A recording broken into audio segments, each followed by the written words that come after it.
Mali, Assimi Goïta ou la fuite en avant permanente. A-t-on vraiment tenté de renverser le régime militaire de Bamako? Au regard de la tendance de la junte malienne à voir le mal partout, il y a des raisons d'en douter.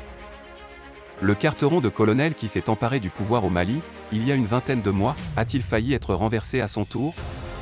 C'est en tout cas ce qu'a affirmé son porte-parole, Abdoulaye Maïga, dans un communiqué publié le lundi 16 mai. D'après le texte, la tentative de putsch, attribuée à un groupuscule d'officiers et de sous-officiers anti-progressistes, aurait eu lieu dans la nuit du 11 au 12 mai et aurait été soutenue par un État occidental. Et ce, 48 heures seulement après que le Mali a annoncé son retrait du G5 Sahel. Au vu de la tendance de cette junte malienne à se désigner des ennemis imaginaires et de sa stratégie du complot permanent qui la pousse à voir le mal partout, rappelant ainsi les pires dictatures du XXe siècle, nous pouvons émettre de sérieux doutes quant à la véracité des faits allégués. Série d'accusations. D'abord parce que Assimi Goïta nous a habitués à des dénonciations de tentatives de coup d'État.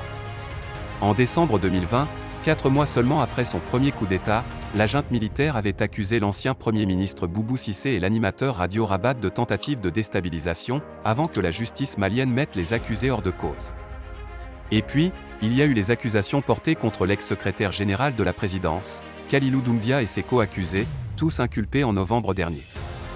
On ne saurait oublier la fameuse tentative d'assassinat du chef de la junte en pleine prière du vendredi et le plan pour renverser le gouvernement, évoqué par l'actuel Premier ministre, Choguel Maïga, pour justifier l'expulsion de l'ambassadeur de France.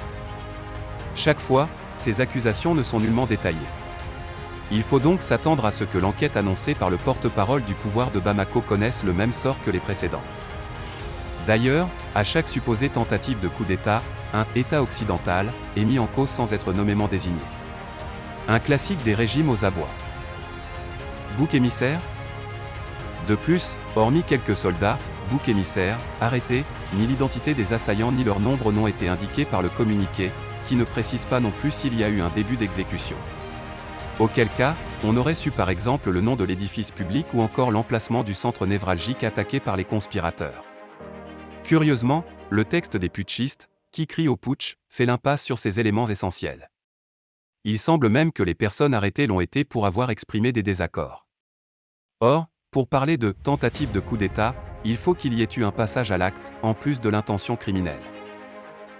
Enfin, empêtrés dans leurs propres contradictions, asphyxiés par les sanctions de la CEDEAO qui ont rendu l'économie malienne exsangue et incapable de proposer des solutions aux problèmes quotidiens de la population, les nouvelles autorités maliennes, en plus de se retrancher derrière un pseudo-nationalisme qui ne vise qu'à masquer leur incompétence et leur manque de légitimité, reproduisent jusqu'à la caricature le théorème de Charles Pasqua.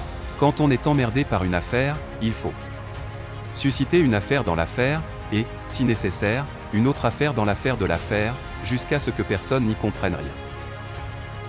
Voilà pourquoi elles ont, encore, essayé de servir une légende sans queue ni tête à l'opinion publique malienne afin de la détourner des questions du moment, à savoir la sécurité, l'inflation qui grève le budget des ménages, ainsi que le nécessaire retour à l'ordre constitutionnel dans un délai raisonnable. Personne n'est dupe.